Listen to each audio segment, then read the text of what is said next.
ಮಹಿಳಾ ಅಧಿಕಾರಿಗೆ ಕಾಂಗ್ರೆಸ್ ಶಾಸಕರ ಪುತ್ರ ಅವಾಚ್ಯವಾಗಿ ನಿಂದನೆ ಮಾಡಿದಂತ ಪ್ರಕರಣ ಸದ್ಯ ಬಿಜೆಪಿಯ ಪ್ರತಿಭಟನೆಗೆ ಸಾಕ್ಷಿಯಾಗ್ತಾ ಇದೆ. ವಿಧಾನಸೌಧದಲ್ಲಿ ಬಿಜೆಪಿ ನಾಯಕರು ಪ್ರತಿಭಟನೆಯನ್ನ ಮಾಡಿದ್ದಾರೆ. ರಾಜ್ಯದಲ್ಲಿ ಸರ್ಕಾರಿ ಅಧಿಕಾರಿಗಳಿಗೆ ರಕ್ಷಣೆ ಇಲ್ಲ ಅಂತ ವಿಪಕ್ಷ ನಾಯಕ ಆರ್ ಅಶೋಕ್ ಸರ್ಕಾರದ ವಿರುದ್ಧ ಕಿಡಿಕಾರಿದ್ದಾರೆ.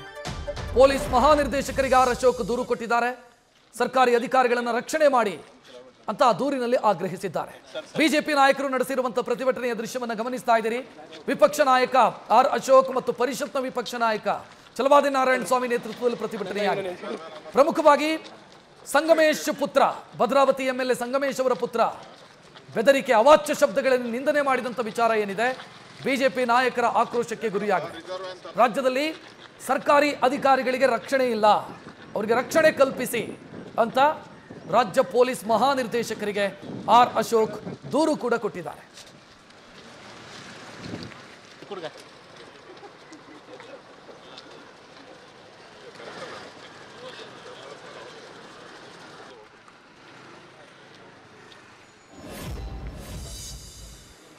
ಅಂದರೆ ಯಾವ ಸರ್ಕಾರ ಅಧಿಕಾರಿಗಳಿಗೆ ರಕ್ಷಣೆ ಕೊಡಬೇಕಾಗಿತ್ತು, ಕಠಿಣ ಕ್ರಮಗಳನ್ನು ತೆಗೆದುಕೊಂಡಂಥ ನಿಷ್ಠಾವಂತ ಅಧಿಕಾರಿಗಳಿಗೆ ಸಹಾಯಕ್ಕೆ ನಿಲ್ಲಬೇಕಾಯಿತು, ಅಂಥ ಸರ್ಕಾರನೇ ಇವತ್ತು ಅವ್ರ ಮೇಲೆ ಟೀಕೆ ಮಾಡ್ತಾ ಇರೋದು.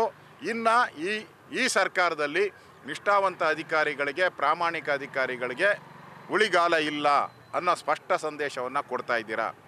ಅದರ ವಿರುದ್ಧ ನಾನು ಇವತ್ತು ನಮ್ಮ ವಿರೋಧ ಪಕ್ಷದ ನಾಯಕರಾದಂಥ ಮೇಲ್ಮನೆ ನಾರಾಯಣ ಸ್ವಾಮಿಯವರು, ನಾವು ಇದ್ರ ಬಗ್ಗೆ ನೆನ್ನೆ ಕೂಡ ಚರ್ಚೆ ಮಾಡಿದ್ರಿ, ಇವತ್ತು ಮೀಟಿಂಗ್ ಮಾಡಿದ್ರಿ. ನಾವು ಹೋರಾಟ ಮಾಡೋಣ ಅಂಥೇಳಿ ವಿಧಾನಸೌಧದಲ್ಲೇ ಇದ್ರಿ, ನಾವಿಬ್ಬರು ವಿಧಾನಸೌಧದಲ್ಲಿ ಮೀಟಿಂಗ್ ಮಾಡ್ತಾಯಿದ್ರಿ, ಇದ್ರ ಬಗ್ಗೆ ಮಾಹಿತಿಗಳನ್ನು ತೆಗೆದುಕೊಳ್ತಾ ಇದ್ರಿ. ಹೋರಾಟ ಮಾಡೋಣ, ನಾವು ಸಾಂಕೇತಿಕವಾಗಿ ಹೋರಾಟ ಮಾಡೋಣ.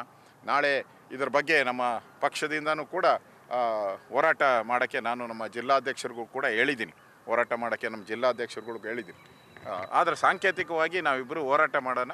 ದೊಡ್ಡ ಪ್ರತಿಭಟನೆಯನ್ನು ನಾವು ನಮ್ಮ ರಾಜ್ಯದ ಅಧ್ಯಕ್ಷರ ಜೊತೆ ಎಲ್ಲರ ಜೊತೆ ಚರ್ಚೆ ಮಾಡಿ ಇನ್ನೂ ದೊಡ್ಡ ಹೋರಾಟವನ್ನು ಮಾಡ್ತೀರಿ. ನಿಷ್ಠಾವಂತ ಅಧಿಕಾರಿಗೆ ರಕ್ಷಣೆ ಆಗಬೇಕು, ಈ ಮರಳು ಮಾಫಿಯಾ ನಿಲ್ಲಬೇಕು, ಮತ್ತು ಪೊಲೀಸರು ಏನಿವತ್ತು ಮೈಸೂರಿನ ಘಟನೆ ಆಗಿದೆ, ಇದುವರೆಗೂ ಒಬ್ಬನೂ ಕೂಡ ಬಂಧಿಸಿಲ್ಲ.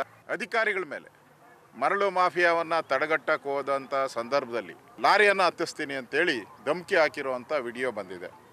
ಆದರೆ ಇದುವರೆಗೂ ಸರ್ಕಾರ ಏನು ಕ್ರಮ ತೆಗೆದುಕೊಂಡಿಲ್ಲ, ಅಧಿಕಾರಿ ಪರವಾಗಿ ನಿಂತಿಲ್ಲ. ಆ ಹೆಣ್ಣುಮಗಳ ಮೇಲೆ ಅವ್ಯಾಚ ಶಬ್ದಗಳು ಕೇಳಬಾರ್ದು, ಅಷ್ಟು ಅವ್ಯಾಚ ಶಬ್ದಗಳನ್ನು ನಿಂದೆ ಮಾಡಿದೆ. ಈ ಸರ್ಕಾರದಲ್ಲಿ ಮಹಿಳಾ ಅಧಿಕಾರಿಗಳು ಹೆಂಗೆ ಕೆಲಸ ಮಾಡೋದು? ಮಹಿಳಾ ಅಧಿಕಾರಿಗಳು ಕೆಲಸ ಮಾಡುವಂಥ ನೈತಿಕ ಸ್ಥೈರ್ಯನೇ ಹೊರಟುಬಿಟ್ಟಿದೆ ಇವತ್ತು.